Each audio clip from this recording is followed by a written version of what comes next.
Ooh, that sounds bumpy. And it looks like you froze. This might be an interesting evening.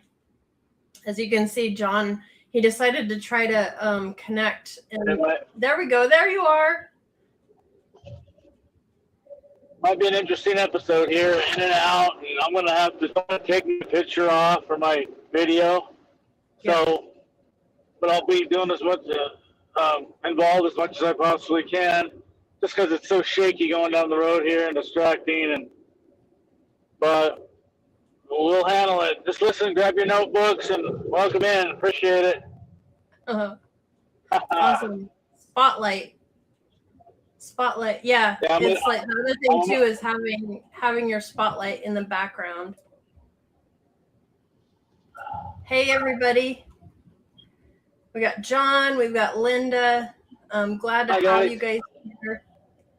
Appreciate you. Thanks for being here. Yep. So I'm going to be listening to you really closely, John, and we'll try to pick up the slack anywhere that I can. Okay. Okay. I'll try to mute myself and on and off as we go.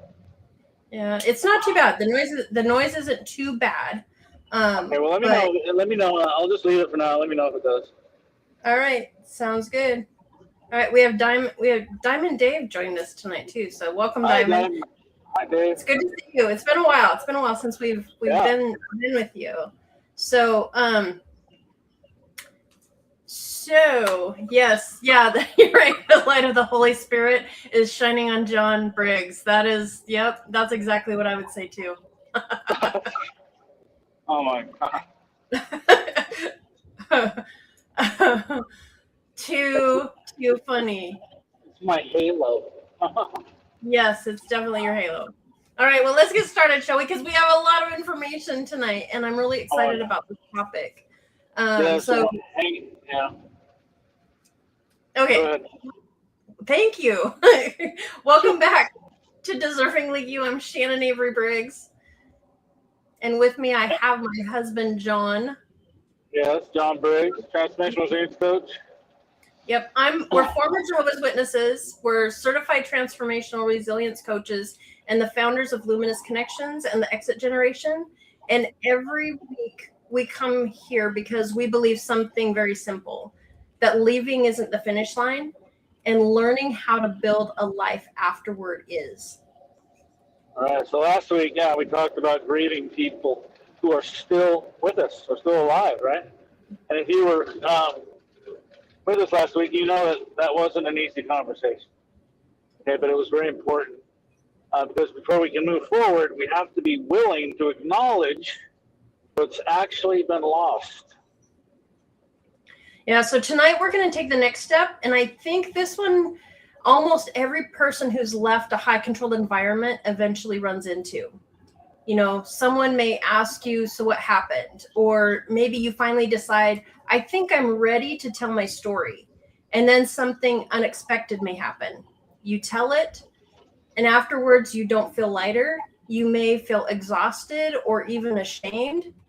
And sometimes you might feel angry all over again. And it's like you just lived it instead of talking about it. Yeah, and that can be confusing because we've been told our whole lives, talking helps, talking heals, it sets you free. Sometimes it does, sometimes it doesn't. Yeah. So tonight isn't about deciding whether you should tell your story. That's absolutely your choice. Tonight is about learning how to tell it without losing yourself while you're telling it. So before we go any further, we like to create the kind of room that we wish more of us had found years ago. So if this is your first time, welcome. We're really glad that you found us. And this isn't about having debates. It's not a place where you have to defend yourself. This isn't a room where you need to prove your experience was real. It's a place to become curious about what's happening inside you. curious about the stories you've been carrying with you. I'm curious about what healing might actually look like for you. Yeah. And as always, you don't have to fix anything. In fact, don't try to fix anything tonight. Sometimes we hear something and immediately our brain wants to solve it. And tonight, I'd rather just have you notice it. Just that's going to be enough. And remember, listening definitely counts. And some nights you'll have words, some nights you won't. And just, both our participation, and we thank you for being here. And I want to encourage you to grab your notebook possibly and hit that like button, subscribe, hit that notification bell, and share with somebody that you may think needs to hear it. Yep. And as we like to say too, as we get into the topic, pay attention to your body. Not because something's going to be wrong, but your body is often that first place that notices whether a conversation feels safe. And if you need to pause or stretch, grab some water, do that. Please do that. Protecting yourself isn't interrupting healing. Sometimes that's actually part of the healing. All right, before we jump in tonight, just a quick update. Many of you know John and I are in tears and healing, how healing might feel like betrayal. Mm-hmm. Grieving people who are still alive. Every one of those conversations has been teaching us how to stay present with pain and without letting pain become our identity. Toward telling more, but toward telling wiser. And by the end of tonight, we hope that you're going to leave with 4 things. First, a way to know whether you're actually ready. Not whether you're brave enough, but whether you're ready. Second, how to choose the room or space before you actually trust that room. Because trust shouldn't be automatic. It's something that people earn. Yeah. And then third, a shape for your story, and one that actually protects you instead of exposing every wound. And then finally, a way to land after you have that conversation, because here's something almost that nobody talks about. The conversation does end, but sometimes your nervous system doesn't. Yeah, and I love that. And maybe, so Linda said tonight's show is buffering more than ever. And she said there was a lot of cutting out of what you two are sharing. Is it still buffering? I'm not seeing it on my end. Me neither. I'm going to pause for just a second until I hear either from John or Linda to see if it's improved at all.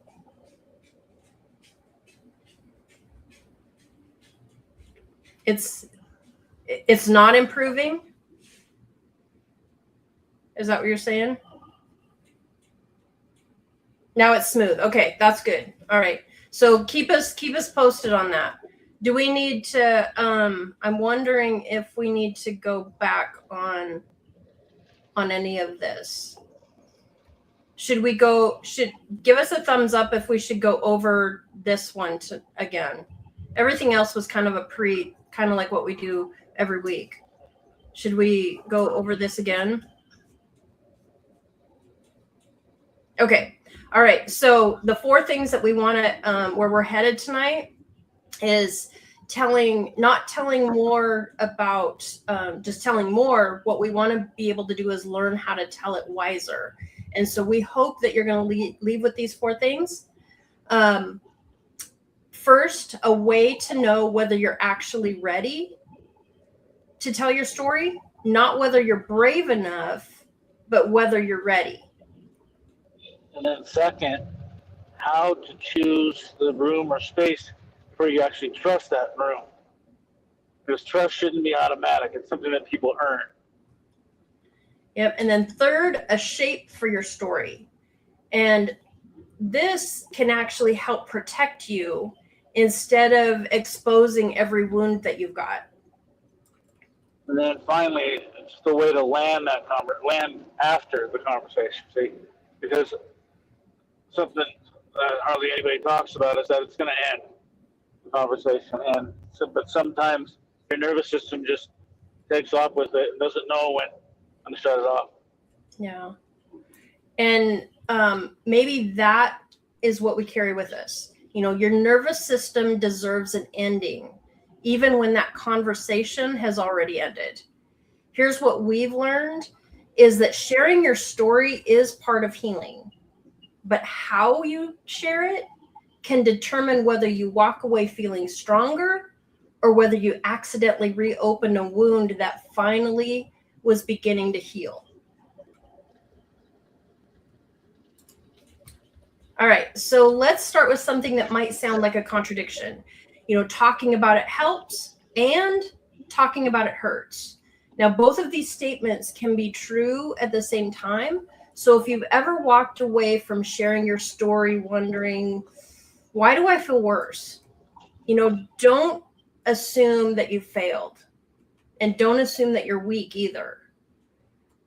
The other thing is, don't assume that you're not healed enough. What I want you to do is ask a different question. What were the conditions?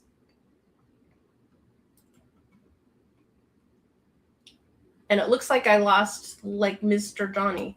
So, if you look at this and you think about, a cut on your hand, you clean it, you protect it, and you give it what it needs, and then it begins to heal. But if you keep opening that every day just to prove that it's still there, it's never going to close. And so the problem isn't with that wound. It actually keeps, it's what keeps happening to that. And that's exactly what can happen with our stories too. When we actually tell them in a safe space, something beautiful can happen. Our nervous system begins connecting the pieces, and things that actually felt chaotic before can begin to make sense. And then we stop carrying hundreds of disconnected memories and begin carrying one coherent story. And that's incredibly healing.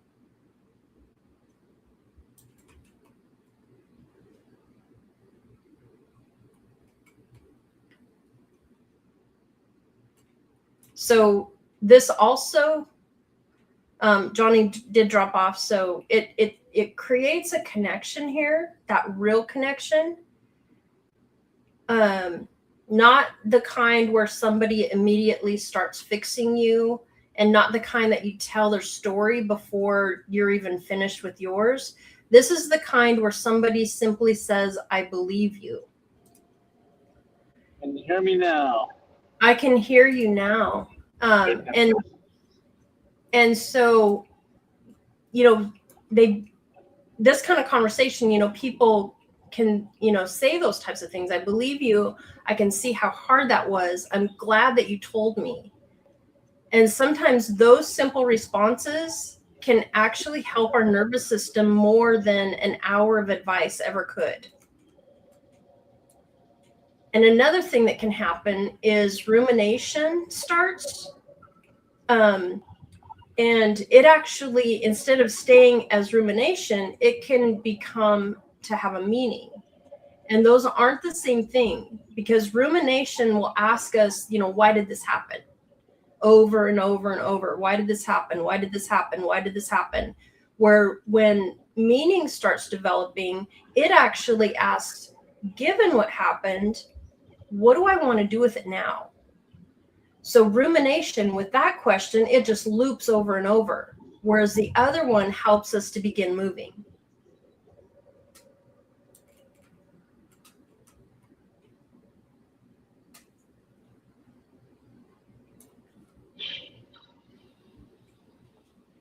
So do you want to talk about are you there, John? I'm here, but, gotcha. Yep. You want to talk about the other? Let's talk. I do, yes, because not every conversation does that. Sometimes talking actually reinforces the pain, and sometimes we leave feeling more activated than when we started. Yeah. And usually it's for one of the three reasons. That first is uncontained venting. Now, don't misunderstand this at all. There's absolutely a place for letting it out. We've both had moments where we needed to cry, needed to yell, needed to finally say what we'd been carrying. But if every conversation becomes pure emotional release without that reflection and without movement and without the integration, what ends up happening is that our brain starts rehearsing the pain instead of resolving it. Right.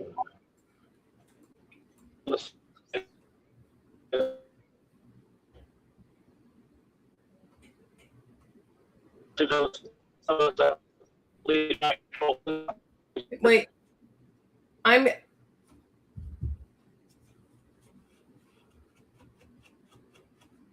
he is not coming through. So the second piece talks about details without purpose.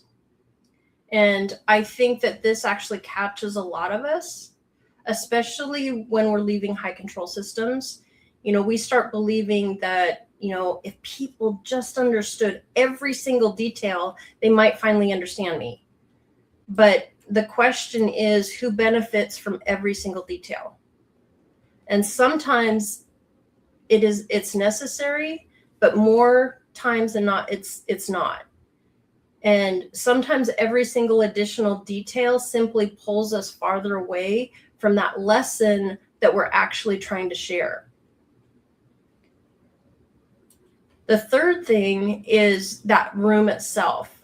An unsafe room, what we're talking about when we talk about room, this can be a text, it can be a Facebook group, a YouTube channel, or it could be an actual physical room. It could be on a Zoom, and maybe somebody there actually debates you.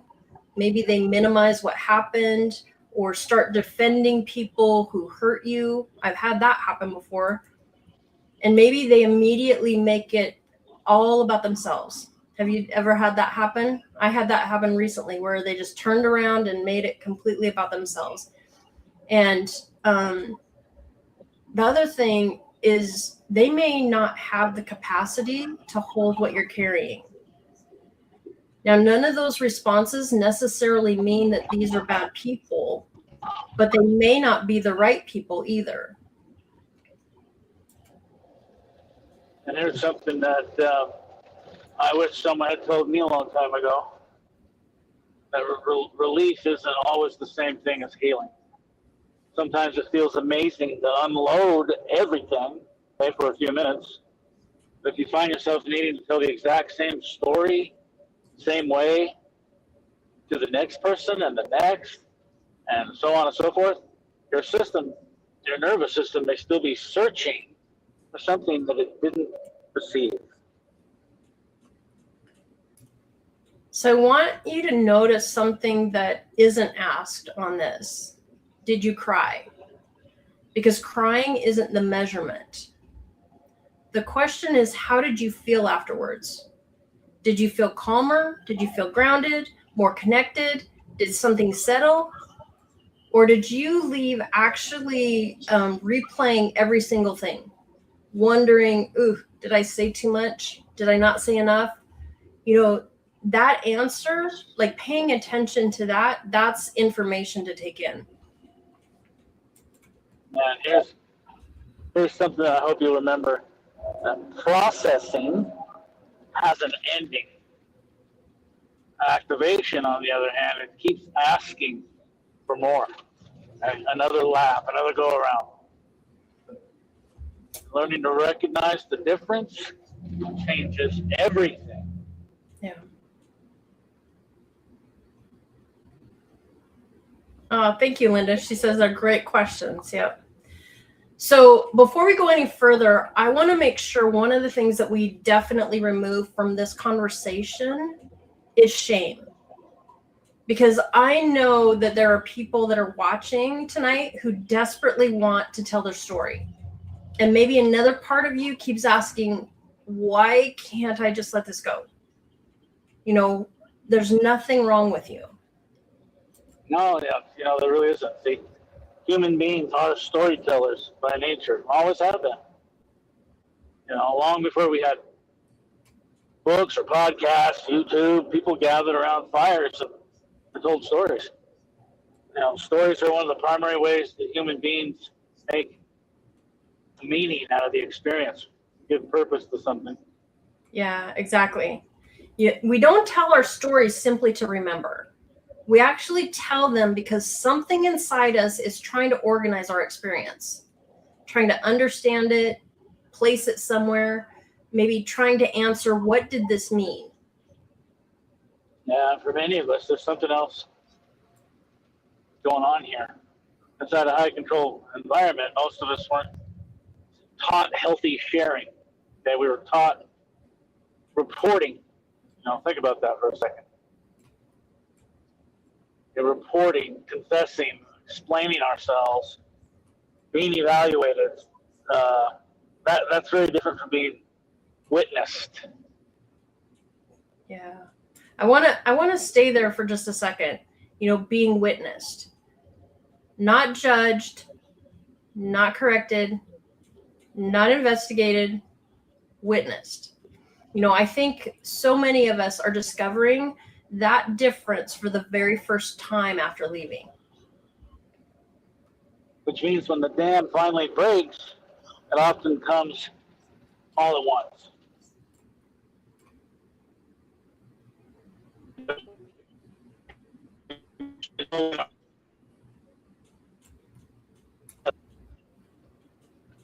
Yeah, we might have been holding things emotionally for years.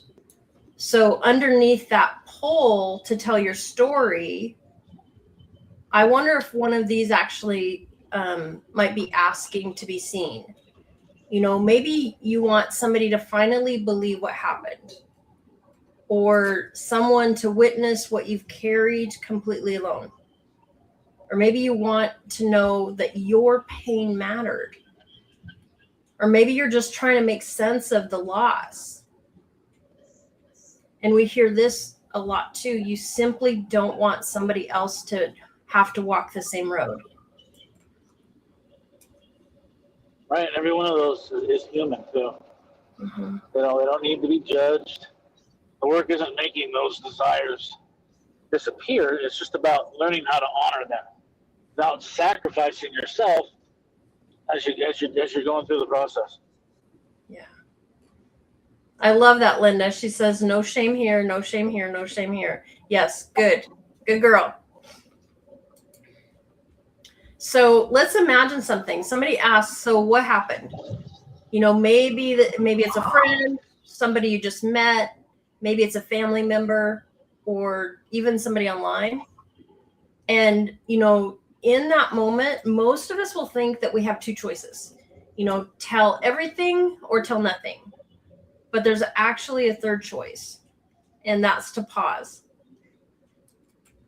Right. And I know that sounds very simple, but for a lot of us, that pause, it just never came.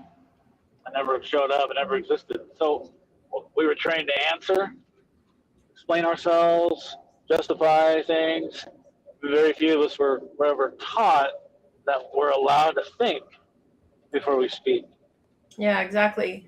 So before you answer, ask yourself, a couple of questions. Not because we're trying to talk you out of sharing, but because we're trying to help you share intentionally. Now, that first question is, am I ready? Not should I, but am I ready? And that question, it doesn't have anything to do with courage. Sometimes people think, yeah, if I hesitate, maybe I'm just afraid. Maybe your nervous system is saying this isn't the room for this, or not today. or I need a little bit more time. Yeah, these aren't signs of weakness. Those are signs of. Yeah. Yeah, definitely signs of awareness. So you might ask yourself, if I tell this today, well, am I going to feel lighter? Or will I spend tonight just replaying every single word that I said? Is this going to move me forward, or is it going to pull me backward?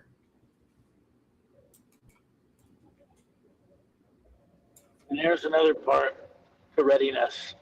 Am I prepared for someone to disagree with me? Because here's the thing, not everybody will understand your story. Not everybody will believe it either. And not everybody's going to respond the way that you hope they might.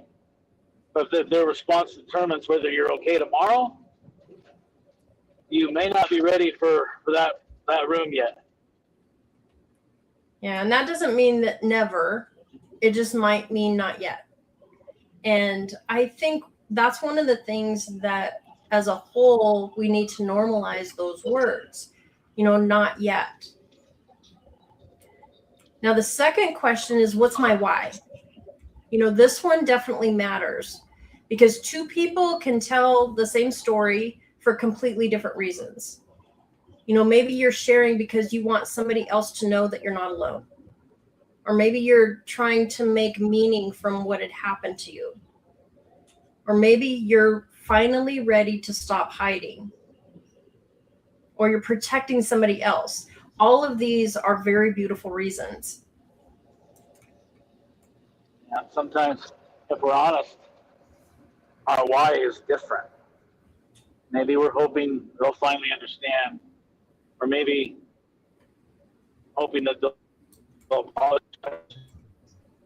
We're hoping that they'll hurt the way we did. I don't know what judgment I've been there as well. Yeah. And that's one of the things that I think that I've seen quite a bit is, hoping that, this sounds like vindictive almost, but maybe we're hoping that they're going to hurt the way that we did, and this isn't in a way of, like John mentioned, not a way that we're saying it with judgment. One of the things that I've learned is our why doesn't have to be perfect either. The thing that's important is that it's honest, because once we're honest, then we have the choice. We can choose. Yeah.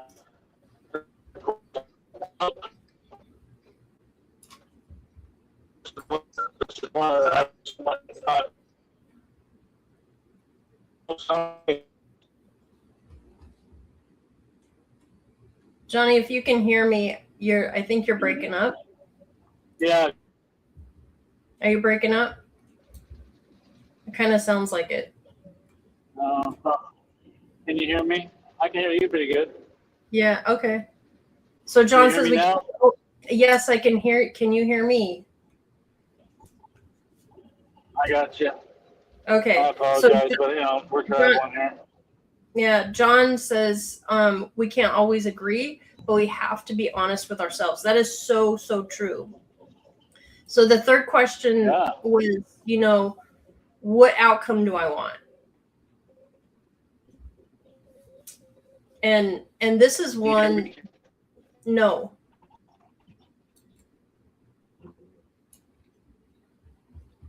No, this is one.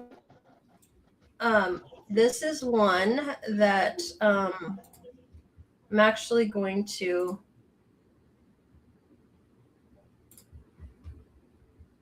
I'm going to pause him because it looks like he's going through kind of a tight spot there. And I want to make sure that you guys get this, too. So that third question is, what outcome do I want?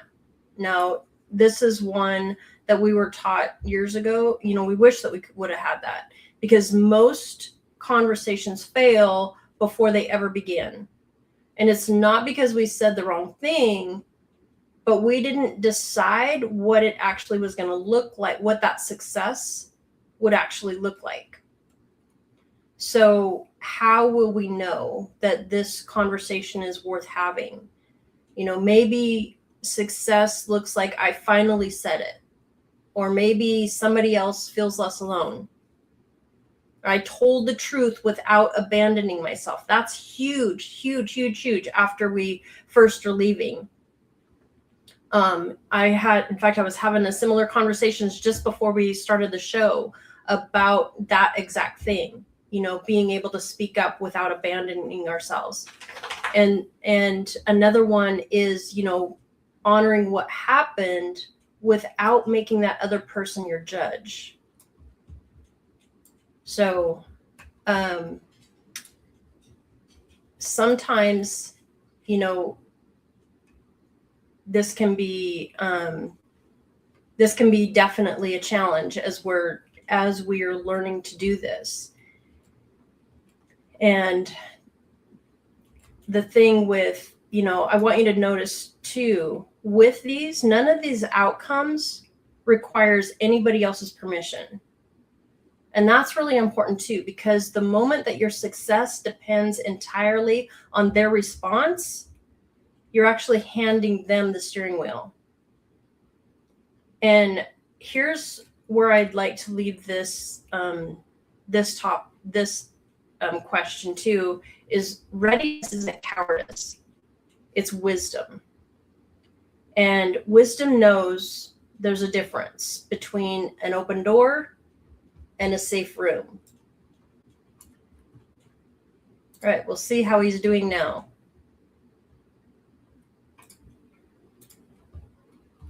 Oops. There we go. Are you there, John? I am, but I don't know where we're at. So we're just in the program here. Can you hear me? Yes, I can hear you. We are going to talk about Brendan.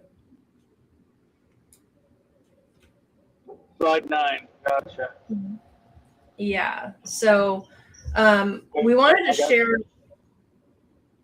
share something about somebody that helped us and changed the way that we thought about storytelling. You know, it was through our training. John and I had this coach, and he had lived through some really, really incredible, difficult experiences. You know, real loss, real betrayal, real pain. And every time he spoke, I would find myself asking the question, how the heck does he do that? Yeah, he'd tell these stories, and they weren't little stories. Some of them were heartbreaking, you know, almost unbelievable, but something that was different. Yeah. I realized as I started listening to the way that he would tell his stories, one of the things several different things kind of came to mind. You know, I recognized that he wasn't trying to convince us, and he wasn't trying to recruit us to his side or asking us to hate the people who hurt him. He wasn't, you know, or to carry his pain. What he was doing was actually offering us his wisdom. And that is such an important distinction. The pain was part of his story, okay, but it wasn't the destination. Yeah. So he didn't tell his stories to relive them. He told his stories because they had become his teachers. And every difficult experience eventually answered one question: what might this help someone else to understand? And I remember thinking, I want to learn how to do that. Not because I wanted to become a speaker, although I thought that'd be nice, just because I wanted to become free of the pain. Yeah. And that's the word right there, that free. Because when we're emotionally hijacked by our own story, the story is still driving. And when we can tell it without leaving ourselves, then something is going to change. We're no longer trapped inside the experience, and we're actually, it's more like we're standing beside it. We might be looking at it, and we might be learning from it. and I'd like you to really hear me on this. And I'd like to be clear, is that the story, or that it doesn't mean that that's the story that is no longer going to hurt. It just means that the hurt is no longer holding the microphone, Yeah. or in control. Yeah. And healing, like John said, healing doesn't erase the pain, but healing changes who actually gets to narrate it. And maybe that's the real goal, not becoming somebody without scars, but we become someone who no longer mistakes that scar for their identity. And I want to say that again. Becoming somebody who no longer mistakes the scar for their identity. Yeah, Linda says, I like the reason to share our story is to share our wisdom. Yeah, you gave me chills, Linda.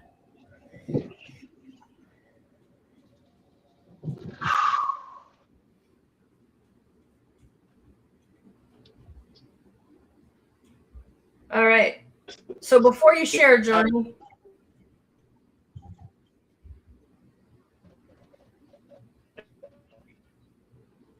Sounds like he might be in the middle of. These are always so exciting, aren't they? With trying to do this. Can you hear me now? Can you hear me now? Yes. No. All right. So we want to make sure that this isn't something that it just becomes a conversation that you agree with. We want you to actually have something that you can use.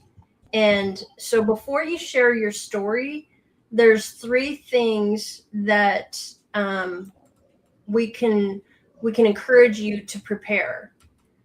Now, the first one is actually to prepare yourself, not your words, your body.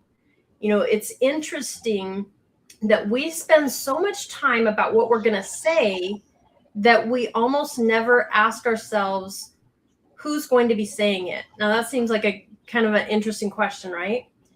Is it going to be, but if we take a step back and say, is it going to be the calm version of me, or is it going to be the activated version of me?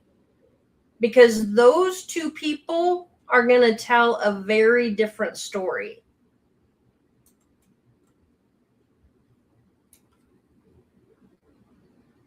And then if we think about the difference too between responding and reacting, reaction is going to happen fast, whereas response usually begins with a breath. And sometimes the most important part of telling our story happens before we even say a single word. And so before you share, remember to pause and take a breath, feel your feet on the ground and ask yourself, what do I actually need from this conversation? Not what do I want them to understand, but what do I need? Sometimes that answer can change everything. And the second thing is choose the room. And when we say room, like Shannon said earlier, we don't just mean a physical place. A room might be a coffee shop with a trusted friend, a Zoom call, a therapist's office, a text conversation perhaps, a Facebook post, or many different things.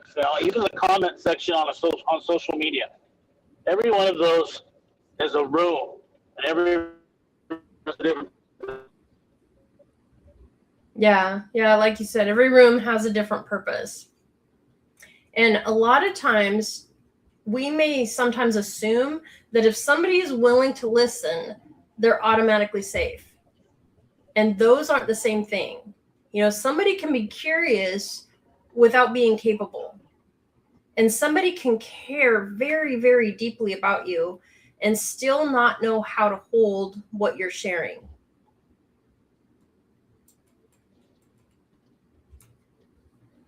So if we look at the green Let's talk flag, about okay.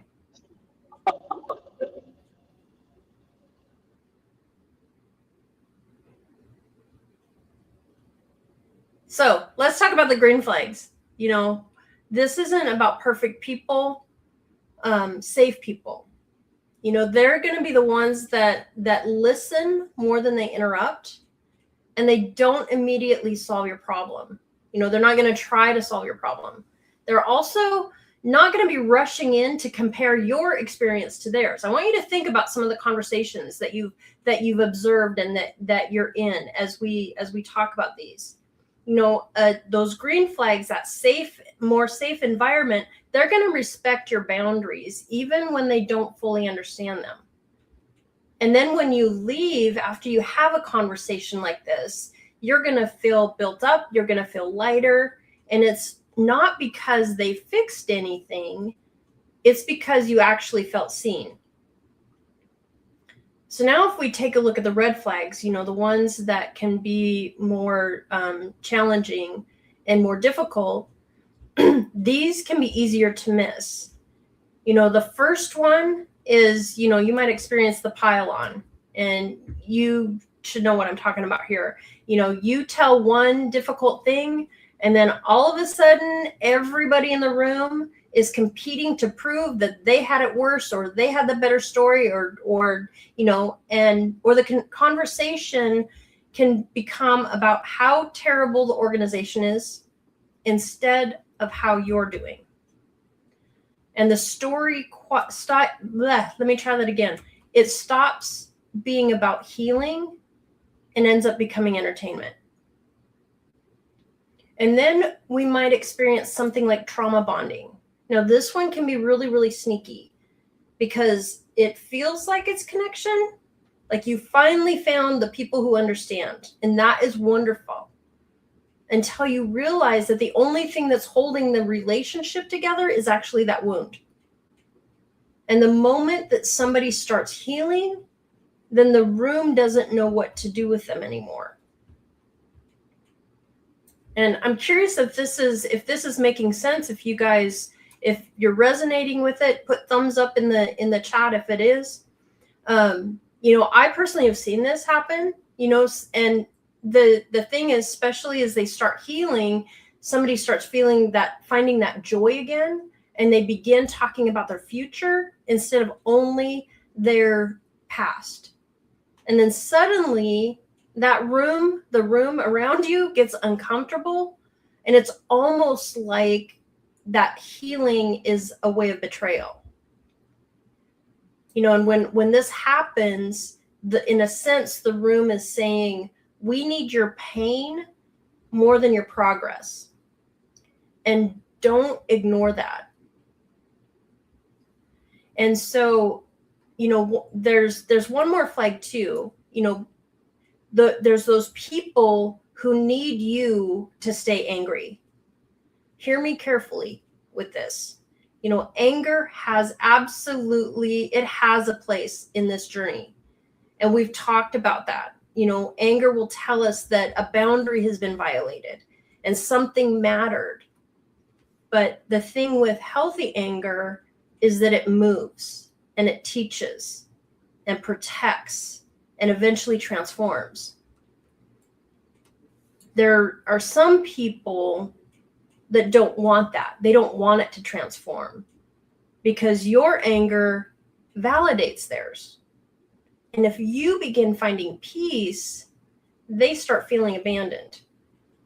And even without realizing it, they begin pulling you back into yesterday. And so then that leads us into the third preparation for before you share. You know, keep it simple. This one definitely changed everything for me. I used to think if I left out any details, people aren't going to understand. So now I almost think the opposite. Too many details can hide the story's truth. And so here's what, you know, how it, you know, if we think about like telling a story, it's as simple as, here's what happened. Here's how it affected me. Here's what I'm doing now. That's a complete story. You don't owe anyone chapter 14. If chapter 3 communicates what they genuinely need to know. And that was a huge lesson that I learned, and I really loved that when we were learning that from our coach. Because we're not trying to tell the longest story. We actually want to tell the clearest one. And the goal is not to leave nothing out. The goal, hear me. The goal is to leave yourself intact. And so I really want you to remember that you can tell the truth without having to tell everything. Okay, I'm going to see if I can bring Mr. John Briggs back. Are you back, Mr. Briggs? Can you hear me? I can hear you. For now, huh? Okay. We're on 5 places of a healing story now. So, okay. So what if we gave our stories a shape in a sense? Because here's something that's really fascinating is that when people become overwhelmed telling their story, it's usually not because the story is too big, it's because it doesn't have a container. So if you could imagine trying to carry water home without a bucket, the problem isn't the water, it's that it doesn't have anything to hold it. All right, that's exactly what this framework is. It's not a script, it's not a formula, it's simply a container. Just a way to carry something important without spilling yourself all over the place. Yeah. And so if we go through this together, that first place is simply fact. What happened plainly, without embellishment and without trying to convince everybody, just what happened. Notice we're not starting with emotions, we're starting with reality. Because facts create orientation, they help people understand where the story actually starts. Yep. And then comes that impact. What did that experience do to you? Not what should have happened, not what somebody else thinks happened. What actually happened inside you? How did it change you? How did it shape your nervous system or your relationship, your beliefs, those types of things? Then comes one of my favorite ones, boundary and need. And this is where you remember you're still in charge, okay? You get to decide, right, on what belongs in this conversation and what doesn't. You can literally say, I'm not ready to talk about that yet, about that certain thing. I'm focused here. It's not rude. And Yeah, like he was saying, it's like that it's not rude to make statements like that. That's actually a way of self-leadership. And because boundaries aren't going to interrupt connection, healthy boundaries actually create a safe connection. Exactly, yeah. And then comes the turning point, a meaning and choice. This is where the story changes. Before this point, the story has mostly been about what happened to you. And after this point, it becomes about who you're becoming. Yeah.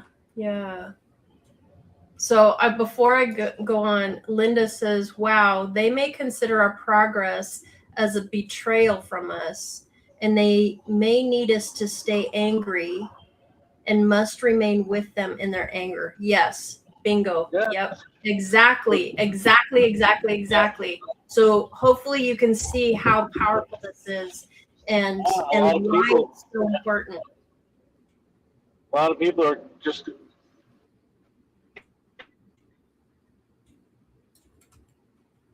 All right. So this also is my favorite part too, because meaning is where we stop asking, why did this happen? When you with your healing, you know. Johnny, you completely cut out, and we didn't hear anything that you said. So,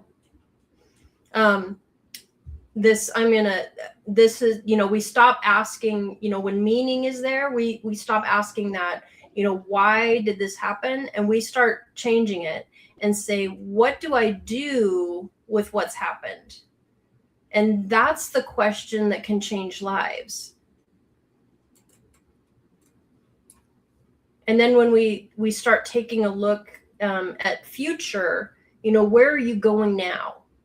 Because if your story ends in the wound, if you're telling your story and going along and you end the story in the wound, people walk away and they leave from that conversation carrying your wound.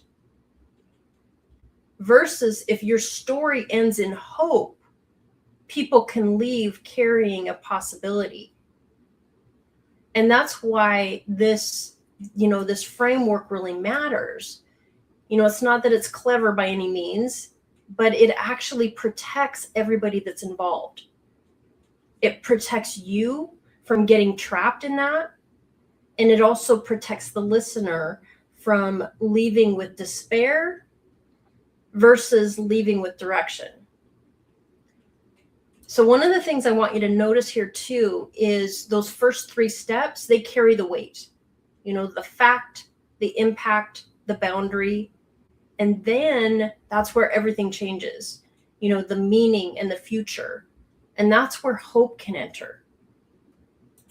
And so possibly one of the statements that you can take away from this is that healing doesn't happen because we tell the story. Healing happens because somewhere along the way, the story stops being only about what happened and starts becoming about what we're building now. That's where healing begins. So let me know in the chat if this is resonating and what you guys think of it and stuff. So we talked about the framework and stuff, but let's just kind of play around and see what it might look like with what if somebody was coming out with. So this isn't anybody specific, but this is what it could sound like. If we frameworks, they can stay in our head, but we want to try to see if we can make it a little bit more realistic. And so as I read this, I don't want you to just listen for the facts. I want you to listen for what changes and listen to where the story begins to breathe. So fact, I grew up in a high controlled environment, and for years I trusted what I was taught, realizing that key teachings weren't true for me was a rupture. The cost was my family. They're still in, and I'm out. So I want you to notice here, there's no exaggeration, there's no convincing, no defending, just facts. And so then comes the impact. That loss made every day feel like walking past my own house. With the lights on and the door locked, I carried grief, anger, and the constant urge to defend or to explain.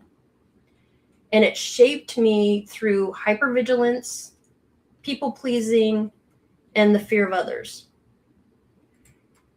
And here's something that I want you to notice. We're still talking about this person's experience. If you were telling this story, you'd be talking about your experience, not theirs. And that's really important, because healing begins when we become the subject of our own story again. Yeah, I love John Mars says, today I protect my peace. Yeah. So next comes the boundary and need. I won't go into doctrine debates or name individuals. I'm sharing this to honor the record and invite reflection, not arguments. So this might be one of the most empowering sentences that you can learn to say. And here's what I want you to pay attention to. This isn't because it changes the other person, but it's a reminder for you why you're here. You're not walking into this conversation hoping to win. You're walking in hoping to remain whole. Does that make sense? So this is now where everything changes, that meaning and choice. If we go back to the story, being lied to doesn't define me. What defines me is how I choose to live now. I'm rebuilding trust in myself, learning what I believe, and creating relationships where love isn't conditional on conformity. So did you notice that? Did you hear that the story just turned? So up until now, the story has mostly been looking backward. But now it's starting to look forward. It's not pretending that the past didn't happen. It's not minimizing it. It's simply refusing to let it write every chapter that's going to be following. Does that make sense? And then with the future, today I protect my peace, earn my own beliefs, and keep space for healthy connection that respects boundaries. I can grieve what was and still choose a good life. So that's hope. And that's not because everything got fixed, but direction appeared. So one of the biggest lessons that we've learned ourselves was there was a time when almost every conversation that we had ended with what happened.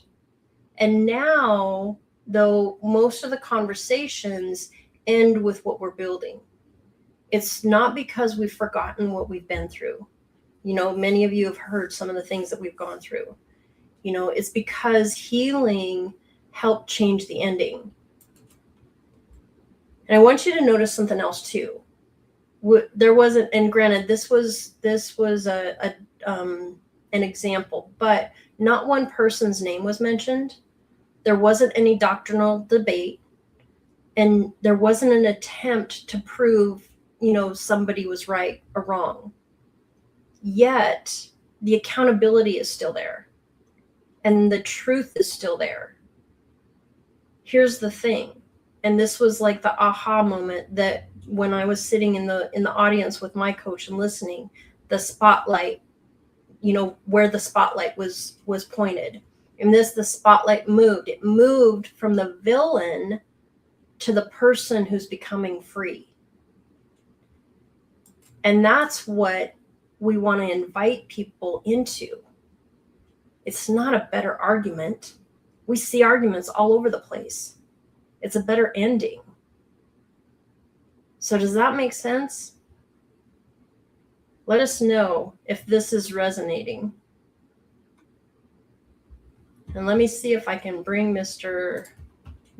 Briggs back on and see if he has a better connection this time. All right, Joe, there? Can you hear me? I can hear you. So on the sorry, everyone. We're talking about installed guilt and versus accountability. So this one actually kind of surprised me. You know, maybe you've experienced it too, and you finally decide to tell your story, and you tell it truthfully, and you walk away, but instead of relief, you actually feel guilt. Have you ever noticed that? I know that was one that it was there on my shoulder constantly, the little guilty fellow.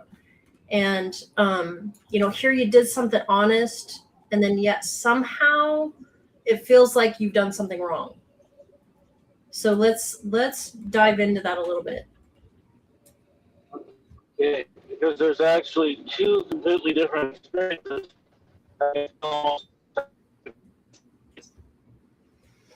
installed guilt, and the other is healthy accountability.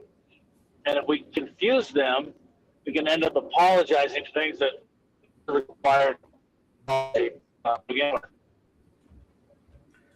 Yeah. So, like you just said, if we can't tell the difference between these two, the installed guilt versus the healthy accountability, and we do end up, are you finding yourself apologizing over and over and over?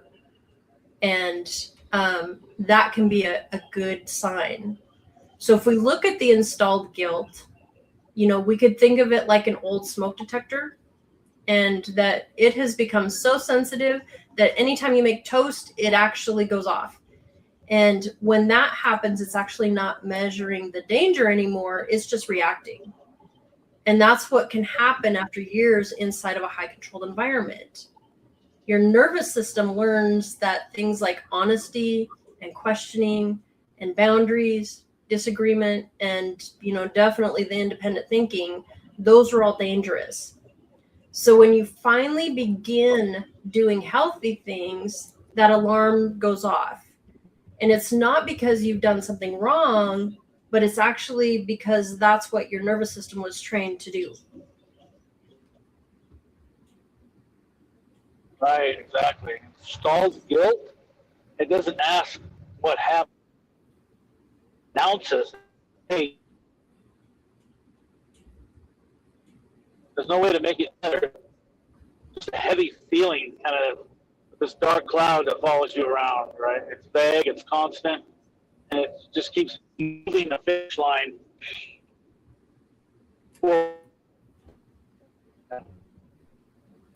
Yeah, definitely.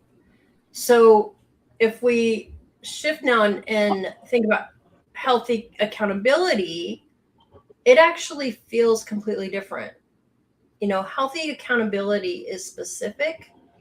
It'll say things like, I interrupted them, or I wasn't honest. I broke my word, or I hurt somebody's feeling. And it actually points to something real, something that we can own and we can repair. And once we've repaired it, then it lets us move forward. Here's the question I can ask myself. Can I name what I actually did? And if the answer is yes, I'm probably dealing with accountability. All I can say is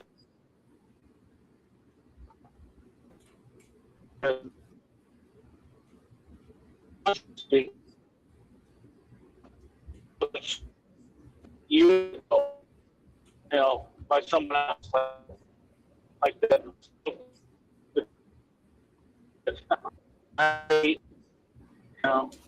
Place.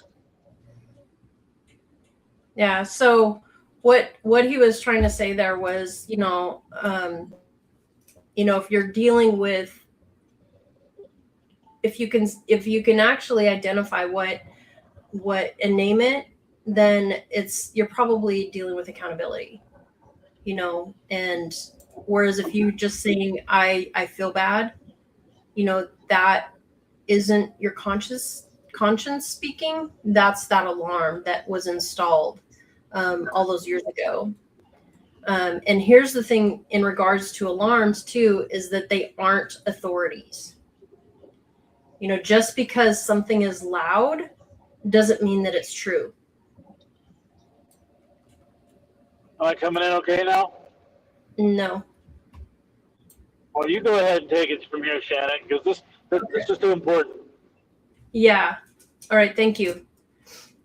So here's something that a lot of people may need to hear tonight, is that installed guilt often will get louder, right before the freedom gets closer.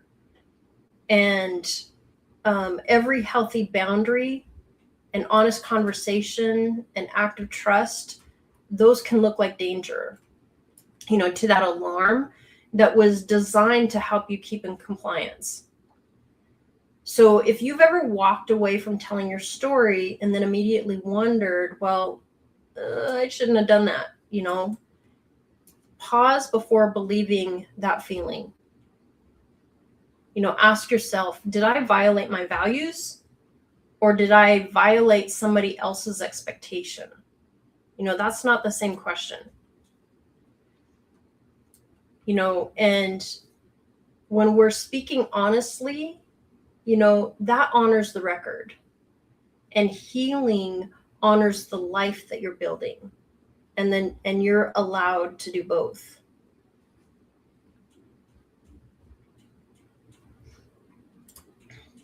All right. So I want to share what I think is one of the most overlooked parts of sharing your story. And it isn't finding the courage to tell it. It's actually remembering that the conversation doesn't always end. John mentioned it earlier when we first started. And, it doesn't end just because the words do. And sometimes our body will stay in that conversation long after we've left that room.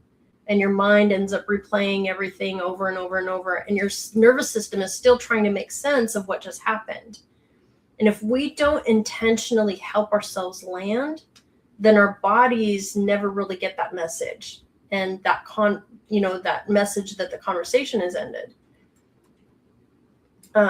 I used to think that if I felt exhausted after sharing my story, that something must be wrong. But now I understand that something's different. It's just that my nervous system has done such hard work, and it deserves that recovery, not criticism. So you hear John and I talk a lot about listening to your body and paying attention to it. This is also part of that. And if we think about like an athlete, nobody runs a marathon, crosses that finish line, and immediately starts another race. Okay, there's those very, very few people that do like the triple things.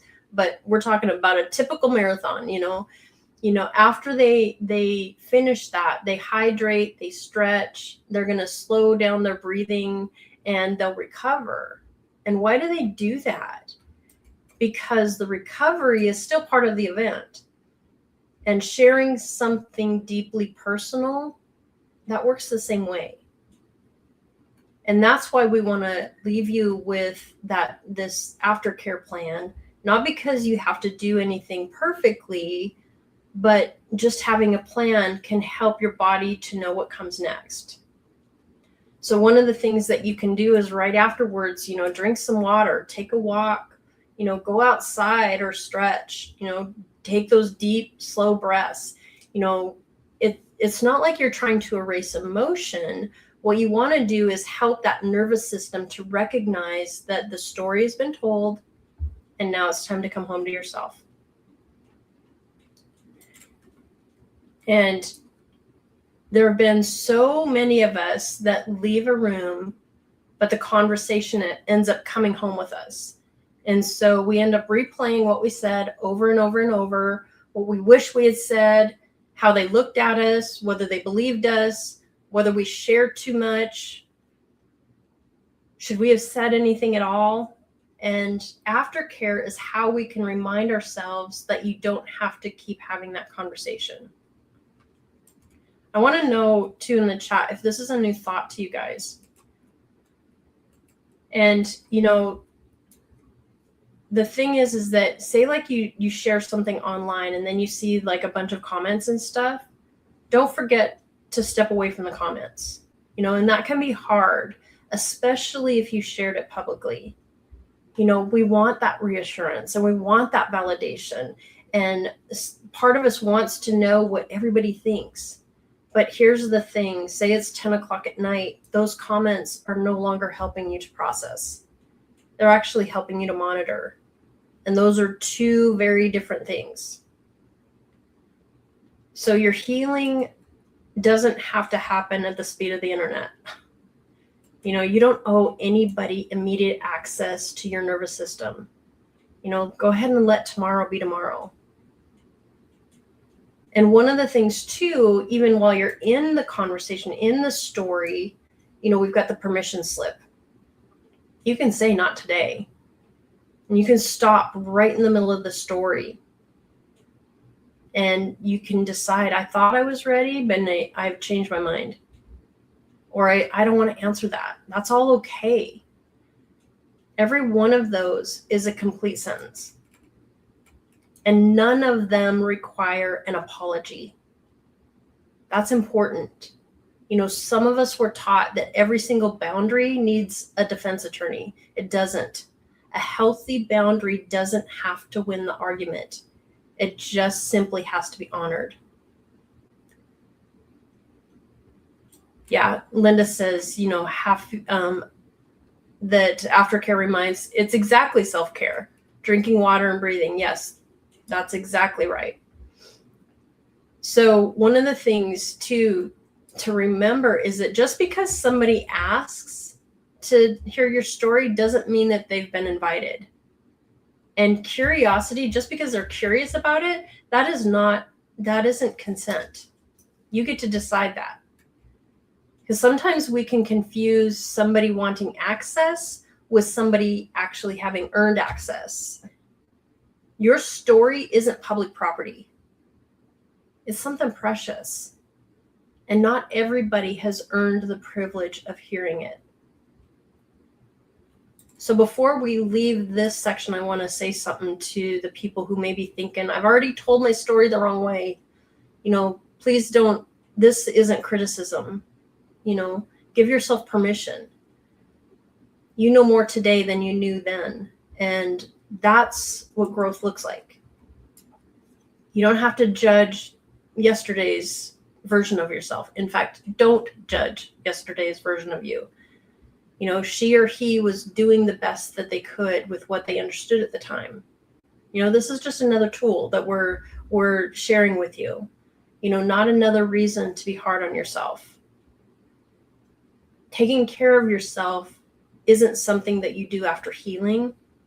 It's one of the ways that healing happens.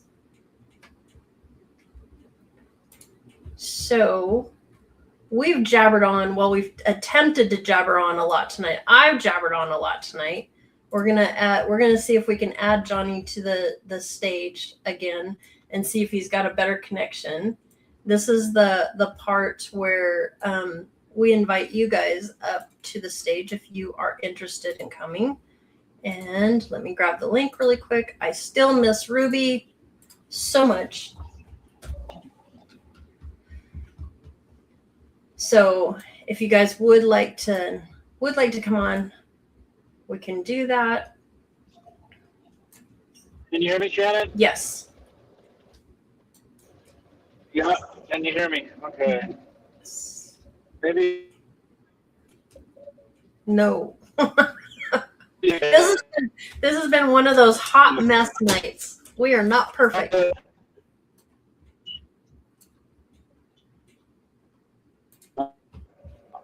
I'll be home next week. Yes, definitely. Okay, so we'll go ahead, and if somebody does want to come on, we'll leave the link on, and you can come up if you want to. I will keep I've got an eye on the thing. So if tonight's conversation stirred something in you, don't let it stop here. You know, one of the things that we learned over the years is that healing rarely happens in isolation. It actually happens in safe spaces. And that's exactly why we created our Monday night sessions. And so tomorrow night we'll gather together in a smaller group on Zoom. And it's a chance to slow down and ask questions and share if you'd like, or just listen. You know, there's no pressure and no expectation, just, learning how to rebuild together. And so we'll be taking tonight's conversation one step further. And we'll be exploring questions like the ones that are on the screen here. And being able to, even going down to where, we can begin recognizing the difference between, he's too noisy. Sorry, Johnny. You're just too noisy. So we're, having conversations, and I've really enjoyed,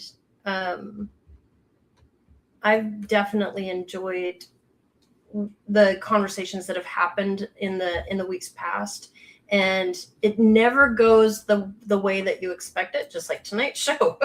But it's usually a little bit, it's not as chaotic with having Johnny on the road and stuff. These conversations are definitely different. There's time, we want to reflect and ask questions, and we want to hear about how this impacts other people and their experiences. And sometimes when we do this, hearing somebody else put words into even to our own experience, that can be exactly what helps us to kind of get something to click and to move forward. So, if you're looking for a place where you don't have everything figured out, we would definitely love to have you. We don't have everything figured out. But whether you've been with us for months or tonight's the very first, there's definitely a seat for you guys tomorrow. And this is in the Exit Generation Facebook community. There's it's pinned to the top. You can find us, you can join the group. We keep it private, so, and I don't advertise the link or anything like that to these Zooms publicly. It's very private, so that you have to be in the Facebook community in order to get the Zoom, because that way we can protect it better. So just come as you are and bring a question, and that's enough. So as we wrap up tonight, I wanted to let you know where we're headed next. A few weeks ago, we spent some time talking about memories, and we talked about sorting them and deciding which ones to keep and which ones to let go, which ones to just simply set aside for another day.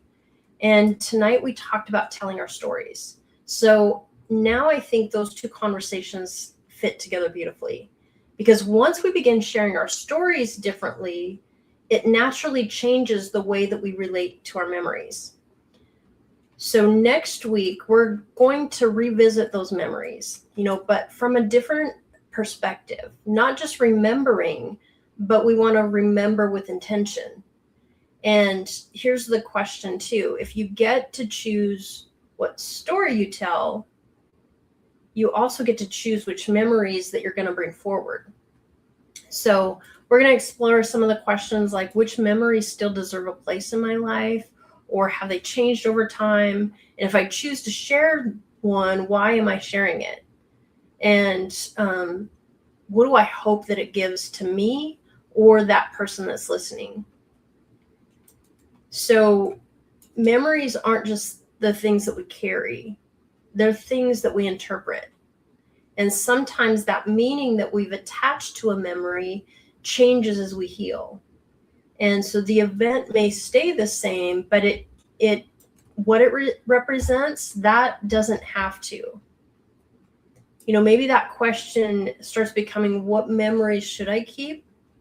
Or which memories are helping me become the person that I'm trying to be? And which ones am I carrying simply because I never stopped to decide? So I think that it's going to be a really meaningful conversation. Johnny mentioned that he'll be back it won't be chaotic next week. He won't be driving in a truck next Sunday. He'll be here in the house in his little section. So the other thing too is remembering isn't passive. It's something that we can learn to do with purpose. So we'd love to have you join us there next Sunday. Because just as tonight was about becoming intentional with your story, next week is about becoming intentional with your memories. And I have a feeling that these two conversations are going to fit together in a way that makes both of them even more powerful. And it may be a little bit surprising.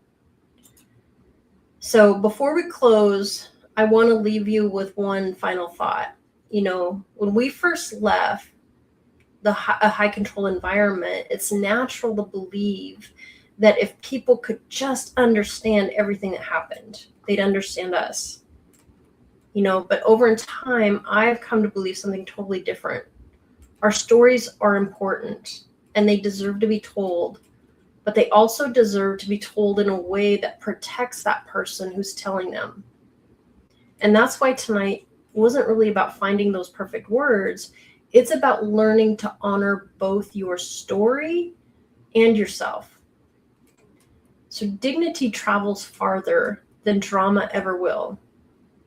And you don't have to bleed to be delivered, to be believed, you know. And maybe that's the freedom that we're all moving towards. You know, that freedom to tell the truth without having to relive it. That was huge for me. And also that freedom to honor the past without handing it to tomorrow. That freedom to tell your story and still have something left for yourself when the conversation is over. That's what healing begins to look like.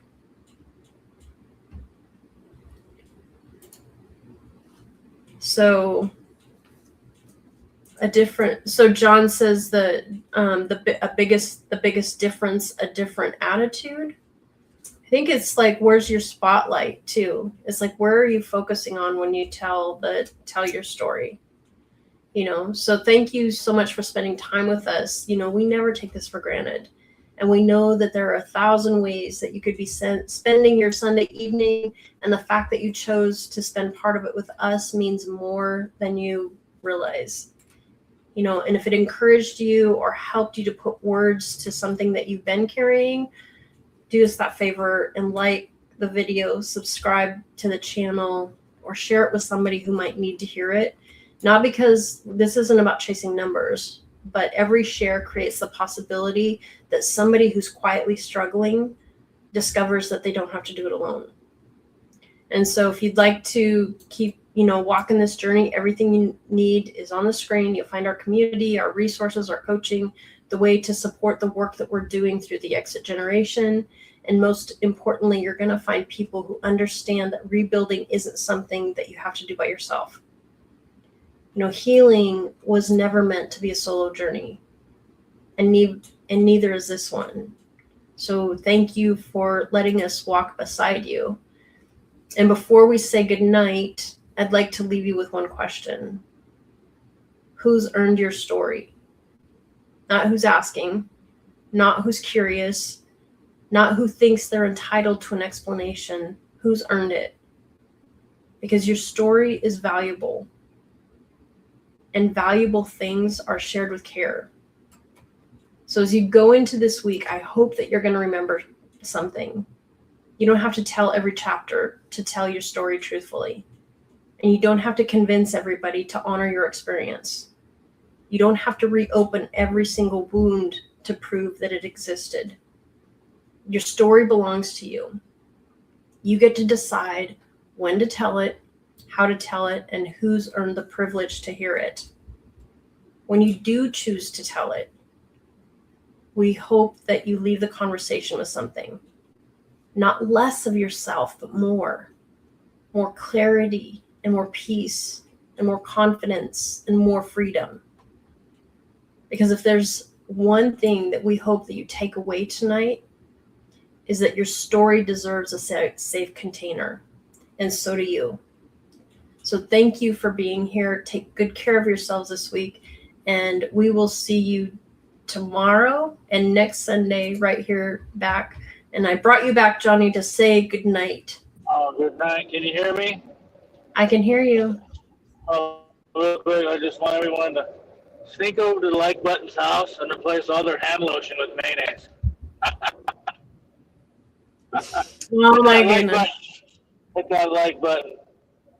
Yes. All right. Good Well, night, thanks, everyone. everybody. Good night.